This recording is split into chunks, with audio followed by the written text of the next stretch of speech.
Cuando Alfredo Stroessner asumió el poder en 1954, muchos miedos y esperanzas fueron depositadas en él. La barca inestable y golpista de la era que lo precedió hizo pensar a muchos paraguayos que por fin la vida democrática del país estaba encaminada. El tiempo desmintió tantas esperanzas cifradas en un hombre, ídolo con los pies de barro al fin.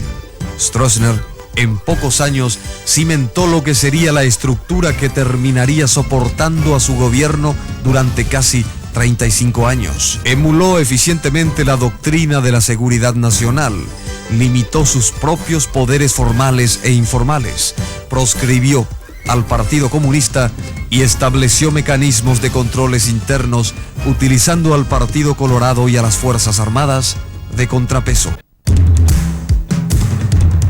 Lo que al principio se vio como miradas complacientes de gobiernos extranjeros que lo ayudaron a cimentar su poder, hacia el final, Stroessner terminó rodeado de un marcado aislamiento. Paraguay, en los últimos años, estuvo ausente en todos los centros mundiales de discusiones políticas. En una descontrolada carrera hacia el poder, Stroessner premiaba el servilismo y condenaba cualquier forma de disenso. La supuesta era de paz y progreso se había instalado definitivamente en Paraguay. Era el cartel que vendía interna y externamente la imagen de un país cuyas noches escondían los ruidos de la tortura, los asesinatos, las desapariciones y los atropellos a los derechos humanos. Alfredo Stroessner autocráticamente estrenó la era de la oligarquía militar. Si bien al principio los partidos políticos opositores se mostraron complacientes, con cada década que iba pasando terminaban acentuándose aisladas reacciones que culminaban con el exilio de reconocidas figuras del quehacer político, social y hasta cultural de nuestro país. El miedo y la desconfianza hacia todos y hacia nadie estaban hasta en la médula de los paraguayos. El régimen de terror de Stroessner no conoció el límite, no perdonó a nadie y se cebó en toda la población. Convirtió a este país en una gran cárcel, donde todos éramos prisioneros de un régimen de terror. Por otro lado, los abusos de poder cometidos por la camarilla que rodeaba al depuesto mandatario era un insulto para el resto del pueblo. Las clausuras de medios como ABC Color y Radio Ñandutí encendieron aún más los ánimos de cientos de miles de paraguayos. La única defensa que empleaban muchos conciudadanos era solamente la fábrica de rumores, con la que cada tanto tiempo se inventaba la muerte o alguna enfermedad terminal para Alfredo Stroessner. Durante el régimen de Stroessner, los integrantes de los organismos de represión, y más precisamente los del Departamento de Investigaciones, se cebaron en un pueblo que no tenía a quién apelar. La represión en Paraguay, la violación de derechos humanos, no conoció límites jurídicos ni morales. Finalmente, una de las cosas que detonó la bomba de Alfredo Stroessner fue la situación interna del Partido Colorado. La facción tradicionalista había sido desplazada por los militantes combatientes y estronistas, liderados por Sabino Augusto Montanaro, Adán Godoy Jiménez, Mario Abdo Benítez y J. Eugenio Jaquet, autoconsiderados el cuatrinomio de oro. La venida del Papa enfrentó definitivamente a la Iglesia Católica con el gobierno de Alfredo Stroessner. Las tensas relaciones Iglesia-gobierno solo colaboraron a hacer sentir más aún el descontento en todo el país, una nación con marcados sentimientos espiritualistas. Las Fuerzas Armadas, manejadas por deseos y satisfacciones domésticas, oficiales que no podían hacer carrera y encima la peligrosa sospecha de que Alfredo Stroessner miraba con complacencia a su futuro sucesor, Gustavo Stroessner, fueron los últimos hechos que dieron la estocada final al gobierno del ex mandatario. Nosotros, gran parte de las Fuerzas Armadas en aquel entonces, mucho antes de febrero, hemos decidido conformar una gran fuerza que podría llevarse a cabo un movimiento para traer al pueblo paraguayo la libertad y la democracia tan largamente acariciada y anhelada por el pueblo. La cúpula de aquella época, de los militantes tronistas, empezó a anarquizar el país. Entonces, hemos hablado con el señor general Rodríguez analizando estos problemas y ahí hemos llegado, ¿verdad?, a conversar directamente sobre el tema de una posible conspiración que podía ser en el futuro, ¿verdad?, para poder solucionar el problema. La represión a la libertad, a la prensa, todo eso creó un ambiente de malestar que felizmente nosotros detectamos eso, ¿verdad? Las razones nacionales teníamos probablemente hasta casi la misma cantidad de habitantes fuera del país que se le han imputado razones que no eran la realidad, supuestos comunistas, supuestos izquierdistas, y sencillamente eran gentes que tenían deseo de ser partícipe del destino de este país. Estratégicamente el golpe empezó a prepararse en las mismas narices de Alfredo Stroessner. Altos oficiales de las Fuerzas Armadas empezaban a hacer su trabajo en silencio y con mucha eficacia. Enero de 1989 fue un mes movido en actividades políticas para Alfredo Stroessner y la facción liderada por el Cuatrinomio de Oro. Mientras algunos colorados manifestaban que nada ni nadie iba a desalojarlos del poder, Mario Abdo Benítez anunciaba que Sabino Augusto Montanaro sería nuevamente candidato a la presidencia de la Junta de Gobierno por deseo de los presidentes de seccionales. 3 días antes del golpe, Stroessner era invitado a inaugurar una seccional colorada donde iban a estar reunidos 100.000 republicanos para decir «Presente mi general». Mario Abdo Benítez amenazaba una vez más con movilizar a milicianos para reprimir una concentración que debía realizarse el 11 de febrero en la Plaza Italia. La fábrica de rumores después sugirió que el general Andrés Rodríguez había reaccionado cansado del manoseo, debido a que Alfredo Stroessner lo había pasado a retiro.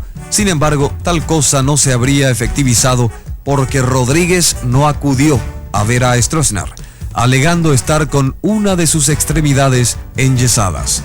¿Es cierto esto, general Andrés Rodríguez? Antes de que realmente supiésemos nosotros que estábamos, desde luego, era normal que nosotros pasásemos al retiro porque ya teníamos suficiente tiempo de servicio en las Fuerzas Armadas y lo que ya quedábamos prácticamente después de que él haya tomado algunas disposiciones con respecto a los oficiales que estaba nombrando en los distintos cargos de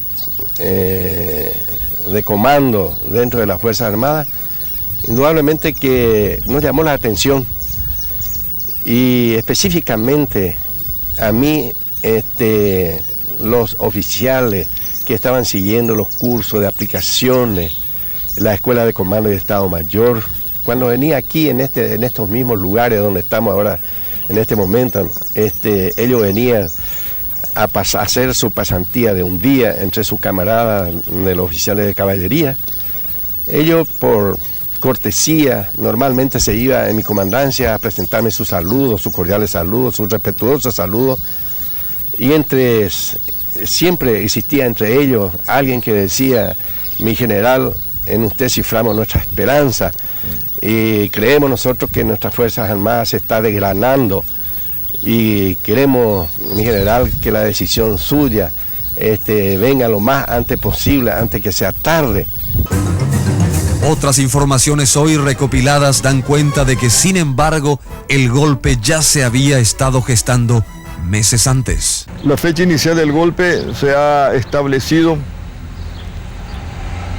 luego de un minucioso análisis y apreciación de la situación para la madrugada del 3 de febrero. Nosotros todas las noches, ya pocos días antes de las acciones, enviamos a oficiales que se iban entre dos siempre, que eran los que fueron los comandantes de pelotones después, ¿verdad? Se iban, por ejemplo, al edificio Zodiac, que está en 14 de mayo y Paraguay Independiente. Y allá en el último piso hay un restaurante. Ellos quedaban hasta el cierre del restaurante y ahí, en vez de bajar, subían a la azotea y con prismáticos observaban todo el movimiento que había en la policía, en todos los accesos. Igualmente la policía motorizada, investigaciones, hasta inclusive teníamos gente apostada en el techo del Teatro Municipal, hasta inclusive en el techo de la catedral y en el techo del arzobispado. Me disculpen, pero es la realidad, estoy contando la verdad. La situación para los paraguayos rayaba ya en el descontento general, sumado a un marcado aislamiento internacional. Las Fuerzas Armadas se agitaban inquietas por los manoseos a que eran sometidas. Pases a retiro y faltas de ascensos estaban llevando las últimas gotas a una copa que se rompió el 2 y 3 de febrero. Y fue finalmente el pase a retiro de una importante cantidad de oficiales lo que terminó de decidir lo que 6 meses antes se había estado planeando. La gente de la calle desde hacía ya un tiempo atrás se dedicaba a hablar sobre los rumores de un golpe de Estado. Cada fin de semana, los negocios de venta de comestibles se atiborraban de desesperados compradores que abastecían sus depósitos, pensando en la posibilidad de un golpe de Estado. El golpe estaba en marcha. El día D fue fijado para el 3 de febrero a la madrugada por el general Andrés Rodríguez. Hasta el momento del golpe, comandante del primer cuerpo de ejército, en peligro de pasar a retiro. Nosotros pensábamos hacer el día 3 a las 3 de la mañana, pero la circunstancia no había hecho que anticipáramos el inicio de las operaciones en la noche del día 2, porque sabíamos que el presidente tendría que venir esa noche en la casa aquí vecina nuestra, que es la Ñata Legal.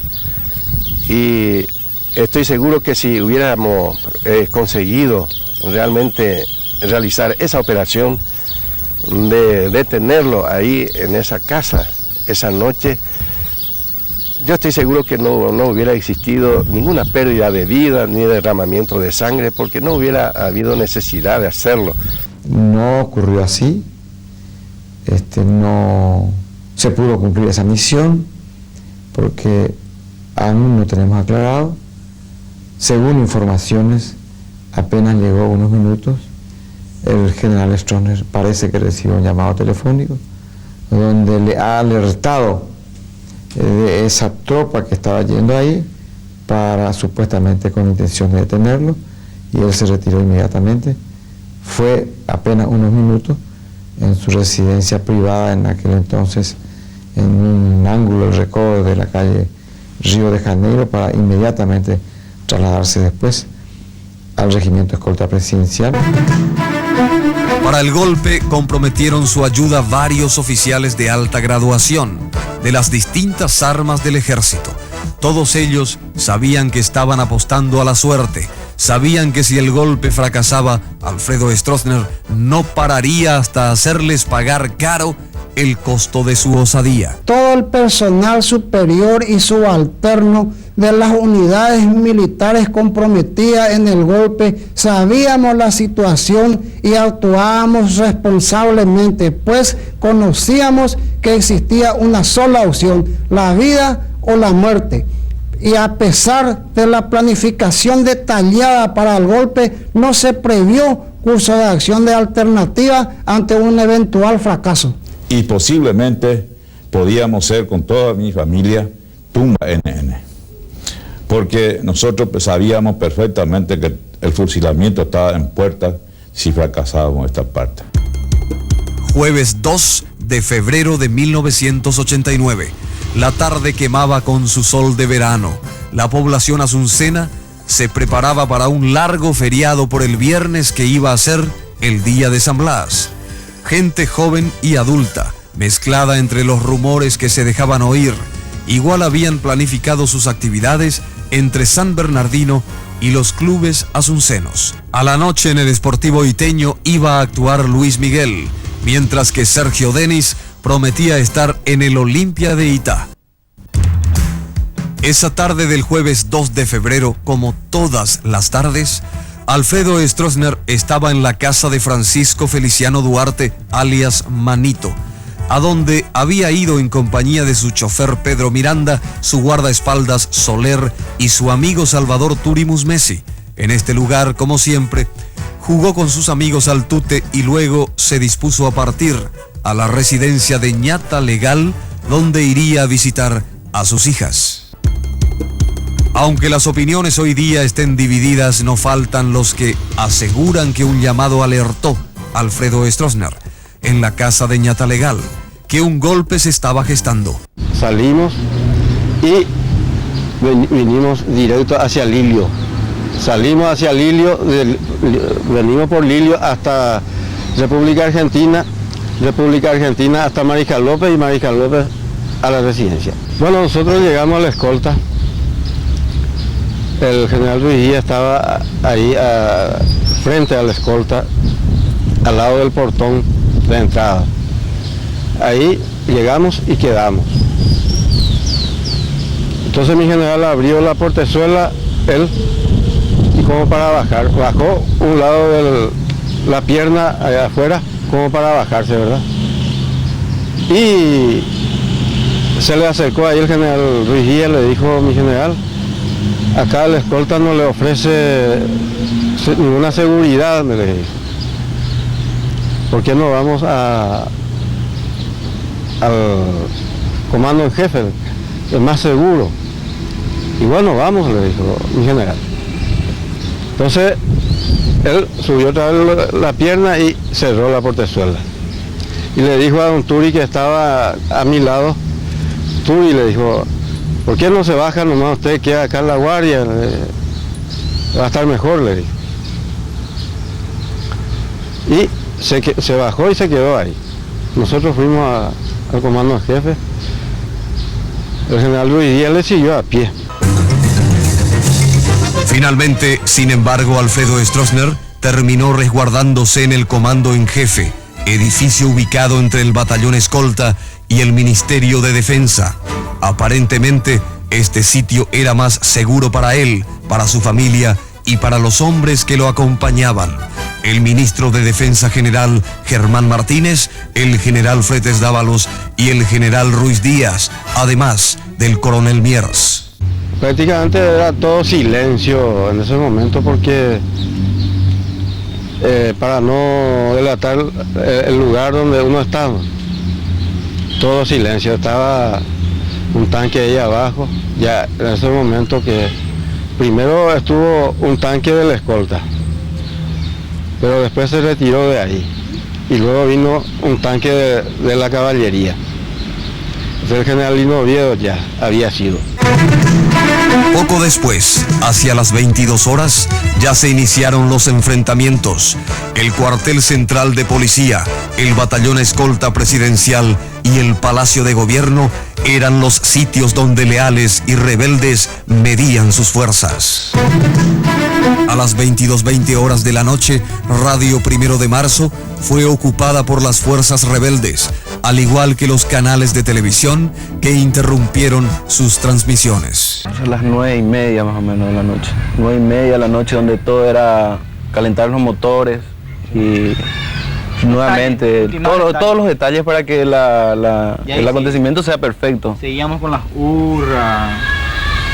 Luego partimos todos encolumnados, en fila, por ruta de Tachaco. Fue cuando llegó el momento en que llegamos al puente Remanso, más o menos, hubo una cadena policial, una especie de barrera.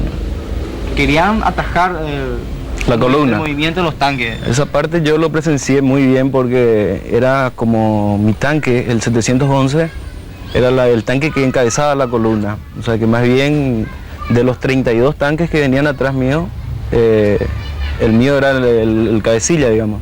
Enfrente. Y donde vimos la barrera policial tratándonos de detener, que nosotros teníamos órdenes de no parar en ningún caso, en ningún momento.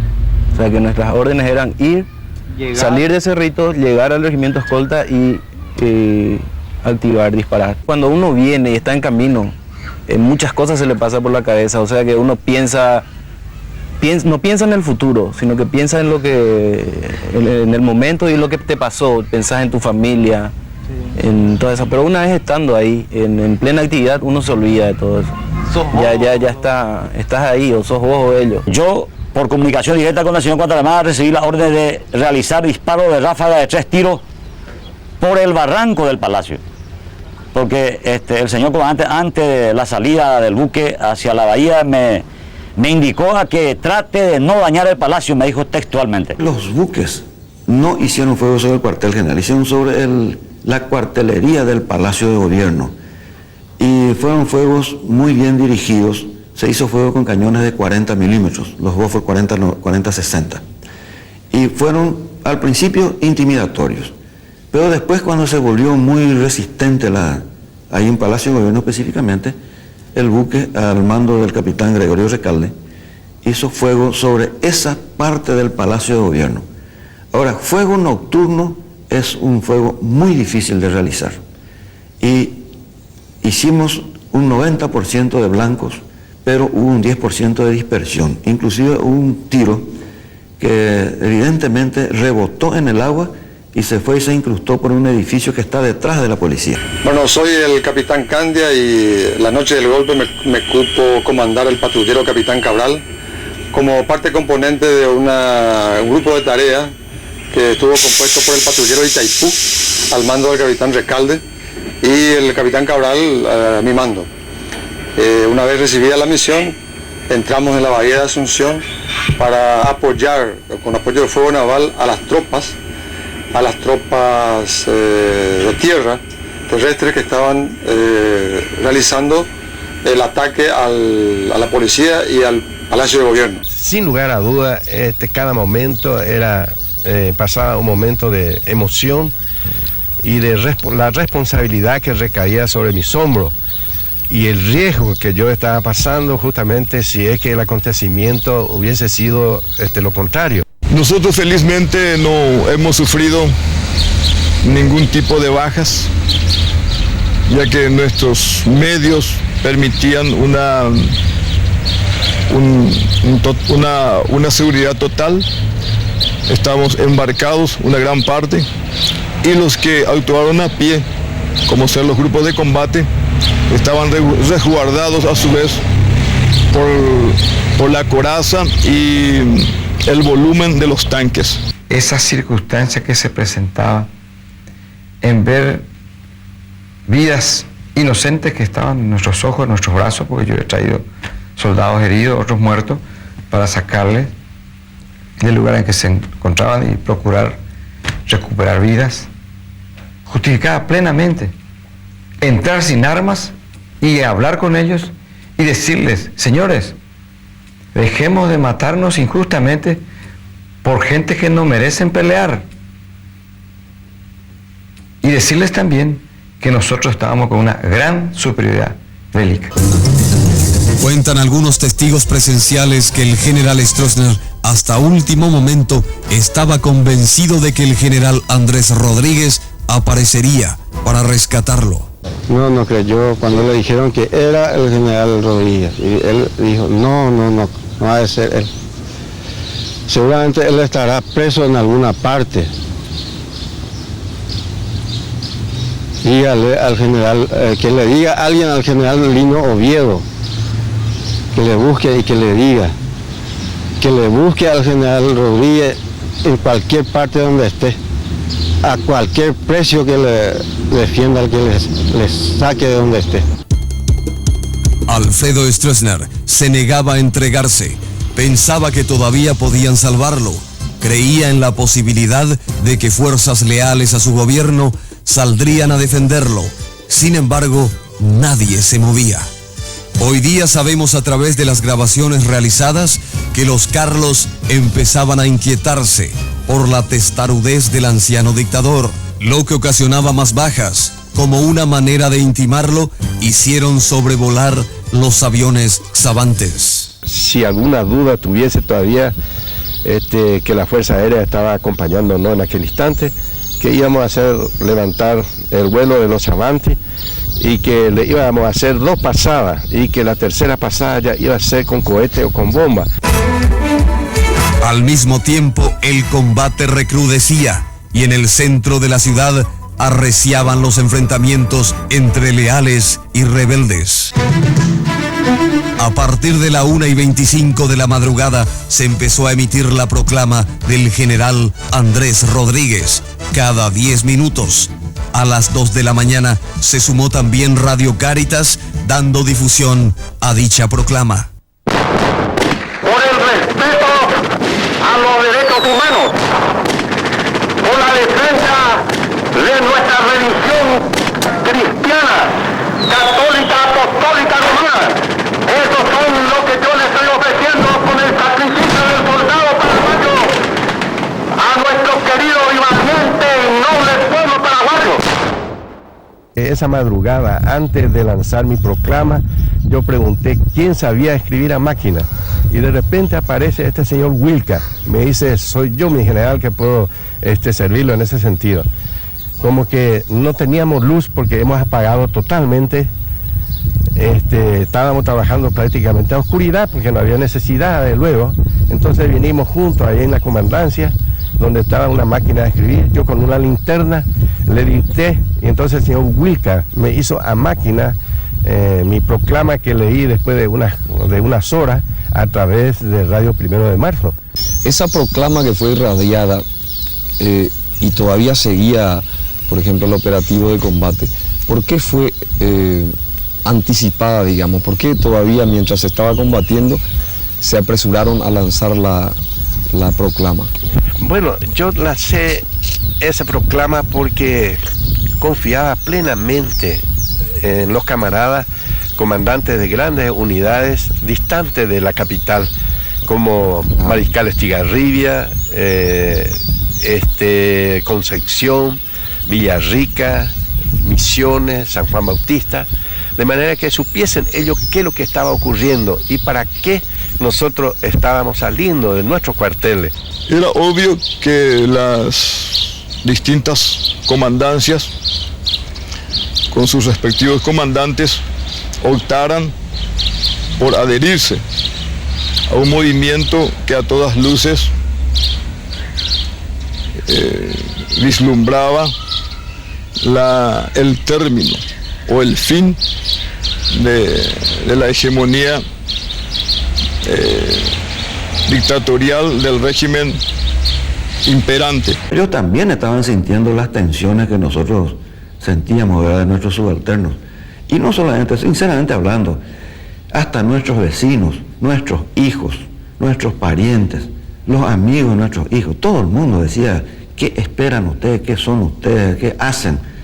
Ustedes son parte de la dictadura, ¿no? Decían cosas insoportables dentro del ámbito familiar.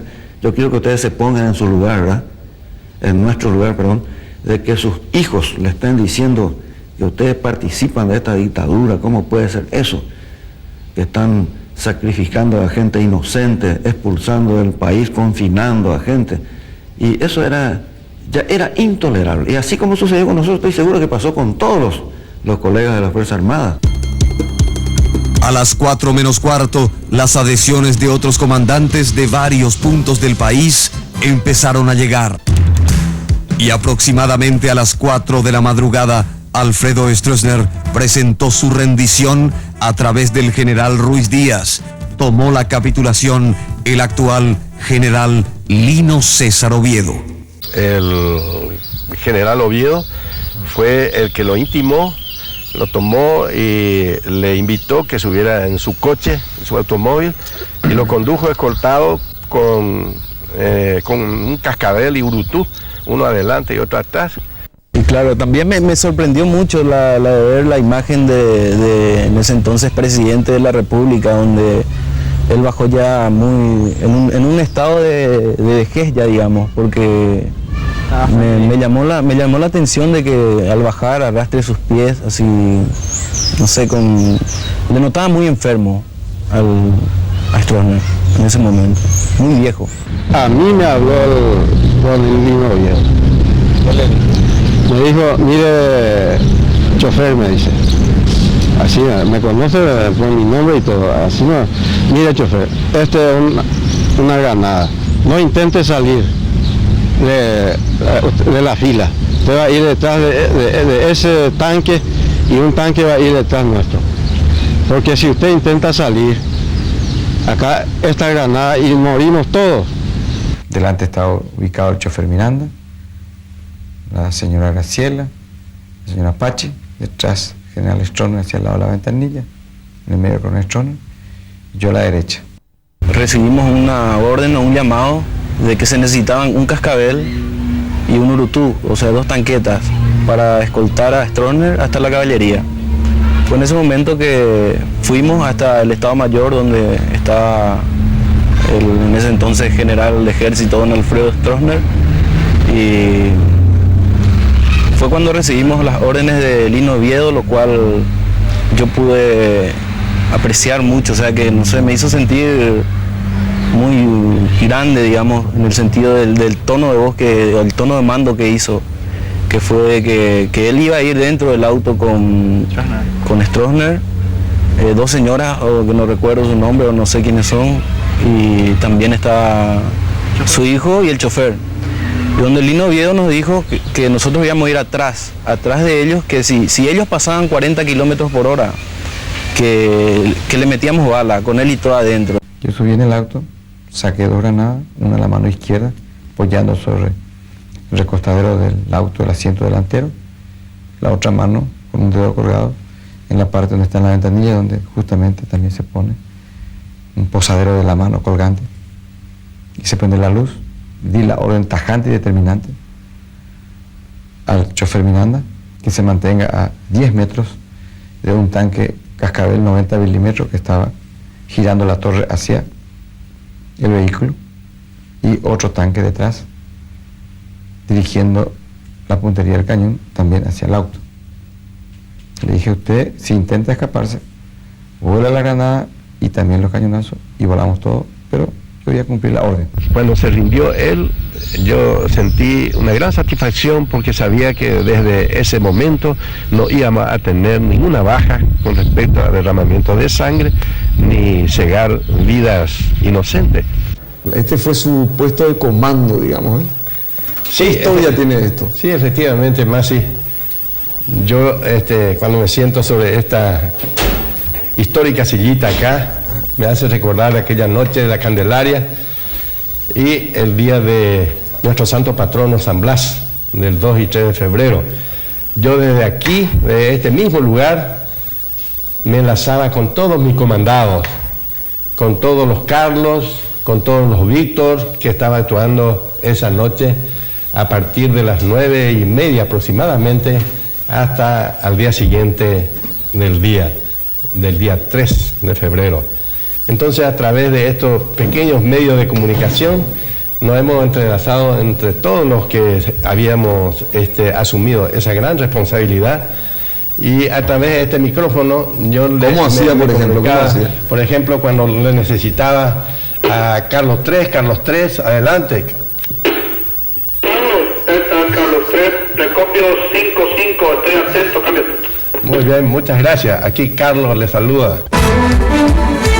A las 7:30 de la mañana, Rodríguez dio a conocer su mensaje al pueblo paraguayo a través de la cadena de emisoras, donde decía: el general Stroessner se ha rendido, encontrándose en perfecto estado de salud, privado de su libertad, gozando de todos los derechos humanos, en una residencia dentro del primer cuerpo de ejército. La sangre de cuasi niños que habían ido para cumplir con su servicio militar obligatorio había sido el alto costo a casi 35 años de gobierno autocrático de Alfredo Stroessner. ¿Cuántos soldaditos murieron realmente? En total de muertos nosotros tuvimos en aquella acción 37 personas, entre ellos el capitán, cuando eso Ramos Alfaro, que después le hemos dado el ascenso póstumo. Él fue una de las personas de mayor jerarquía que hemos perdido en aquella acción. Muy pocos daban crédito a lo que estaba ocurriendo. Alfredo Stroessner estaba detenido. Sus principales colaboradores que habían atentado contra el derecho estaban siendo perseguidos y la gente bailaba y aplaudía en las calles. Risas, tambores, banderas y un eterno impulso reprimido durante casi 35 años. Una prisión odiosa, represiva y brutal. Al 2 y 3 de febrero que comenzamos a gozar de libertad, para mí ese es el cambio tremendo que se produjo en Paraguay. Y creo que esa libertad es lo que más podemos apreciar. Yo tengo la firme convicción de que sin libertad nada se puede construir. El festejo era total. Asombrados ciudadanos invadían las calles de Asunción y un repentino sentimiento de hermandad terminaba aplaudiendo las gestiones de cuanto militar se cruzaba frente a los ojos de civiles. Una profusa información invadió el país de la mano de periódicos y radios. Las agencias internacionales no tardaron en hacerse presente. Paraguay, después de más de 3 décadas, volvía a ser noticia. Los cables noticiosos daban cuenta del golpe, subrayando el hecho de que, paradójicamente, era el consuegro de Alfredo Stroessner quien había decidido acabar con tantos años de tiranía. Ciertamente que hubo un gran cambio que se concreta en la libertad de prensa, la libertad de expresión, la libertad de asociación, de manifestación. Eso ha sido una gran cosa. Y eso ha facilitado también para poder apreciar el pasado, porque entonces salió a flote un montón de cosas que el silencio había cubierto. Al mediodía del 3 de febrero del 89, en medio del calor de la gente, la marcha fue engendrada espontáneamente. Risas, tambores, gritos 1000 veces reprimidos, ancianos y jóvenes. Toda la población estaba de fiesta. Las excursiones surgían en cada esquina para ir a mirar las huellas dejadas por los bazucazos o por las metrallas. Todos tocaban los agujeros, miraban, evaluaban. Cientos de mini manifestaciones y banderas surgían, nadie sabía de dónde, y pequeños milagros se iban dando en medio de todo. Por la mañana, después de llegar la luz del día, la salida del sol, inmediatamente yo sentí gran satisfacción porque sabía que era un pueblo que realmente no conocía, no teníamos tradición democrática, pero yo confiado en la cultura cívica de las personas y sabía perfectamente bien que al despertarse en un Estado de Derecho que ellos tanto anhelaban, que iban a ser respetuosos. En aquella oportunidad, después de la victoria de las tropas encaminadas en búsqueda de la democracia, entonces no hubo ninguna medida restrictiva de ninguna naturaleza, mucho menos, por ejemplo, haber declarado estado de sitio. En el campo militar no hubo reacciones negativas. Por el contrario, yo digo que aquellos camaradas nuestros que inclusive estuvieron en combate frente a nosotros, estaban viviendo una situación muy especial, ¿verdad? Ellos tenían que cumplir órdenes en ese momento y no tenían alternativa. Y cuando se dio el golpe, ellos mismos se manifestaron, reconocieron de que había abusos en el régimen anterior y conscientemente se adaptaron a la nueva situación. Para las 8 de la mañana yo había ordenado a todas las tropas, ya sea blindada, mecanizada, y infantería a pie, todas esas cosas a regresar en sus respectivos cuarteles. Tal así que a las 9 de la mañana, en aquel día, la gente salieron a la calle a bailar, a gritar, a cantar. Ustedes recordarán de eso y el pueblo mismo. Pero, como le digo, sin ninguna necesidad de tomar ninguna medida restrictiva ni medida de excepción. He tenido el honor y la satisfacción de poder haber contribuido con mi presencia en ser partícipe de una gesta que pasará a la historia. Esa tarde, a las 5 en punto, Andrés Rodríguez, en medio de una fervorosa multitud que lo aplaudía por su gestión, juraba como presidente provisional de la República en el Palacio de López, al igual que los nuevos ministros, 7 civiles y 2 militares. Un largo domingo fue aquel 5 de febrero, fecha marcada para la salida del país de Alfredo Stroessner. Finalmente Brasil había decidido hospedarlo y fue un vuelo de líneas aéreas paraguayas el que lo llevó fuera del país a Alfredo Stroessner. Acompañado de su hija Graciela, su hijo Gustavo y su nuera Pachi Heikel, además de una comitiva compuesta por algunos de sus guardaespaldas, y el hasta ese entonces ministro de Relaciones Exteriores, Rodney Elpidio Acevedo, Alfredo Stroessner subió peldaño a peldaño la escalera de líneas aéreas paraguayas y partió del país, a sufrir probablemente un sentimiento que miles de exiliados por su política habían padecido antes. Para que el pueblo paraguayo no olvide de tan tempranamente, ¿verdad?, la acción de parte de su pueblo mismo, y que sintamos hasta hoy día, hasta estos momentos, la pérdida de preciosas vidas juveniles. Lo que todos deseamos, lo que el pueblo es vivir en paz y comenzar a caminar hacia el desarrollo que todos necesitamos, todo este campo, tantos campesinos que están viviendo casi en la miseria, y no puede ser esto. Y entonces todos queremos que venga una era de paz, de seguridad, y para que haya paz y seguridad tiene que haber verdad y justicia.